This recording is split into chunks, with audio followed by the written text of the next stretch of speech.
Certo, è la festa del ritorno di Sant'Agata, è questo che celebriamo con la traslazione, quando quasi 9 secoli fa i catanesi videro ritornare le reliquie della loro santa patrona, e deve essere per noi l'occasione per ritornare a ciò che è più autentico nella nostra vita: la fede, il senso di responsabilità nei confronti del nostro prossimo e anche il senso di responsabilità nei confronti di una città che ha bisogno sempre più che siano rispettate determinate regole perché la convivenza sia davvero serena per tutti. Ha fatto un riferimento a una sorta di prologo per il 2025.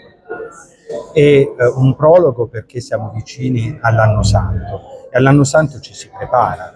Papa Francesco ci ha indicato come via di preparazione la riscoperta della preghiera, che può sembrare una cosa scontata o già acquisita nella nostra vita, ma così non è, perché tante volte la preghiera non si apre ai progetti di Dio, è richiesta forse solo di qualcosa di personale, a volte di egoistico.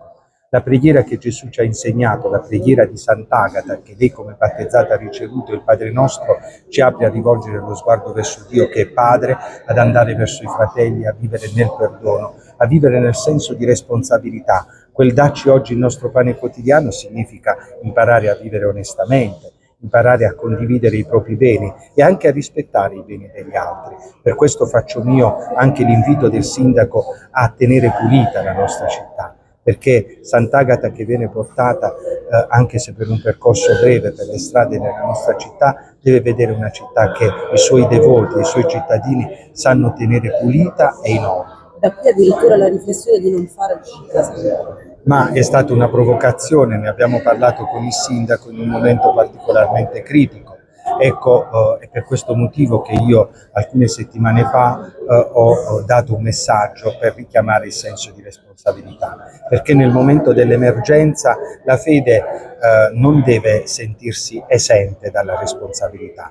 Un uomo e una donna di fede, un uomo e una donna devoti sono persone che si fanno carico dei problemi di questo mondo, altrimenti la religione diventerebbe qualcosa di privato, di astruso e certamente inautentico. È stato recentemente a Roma, ha avuto la possibilità di parlare con Sua Santità di Catania. Sono stato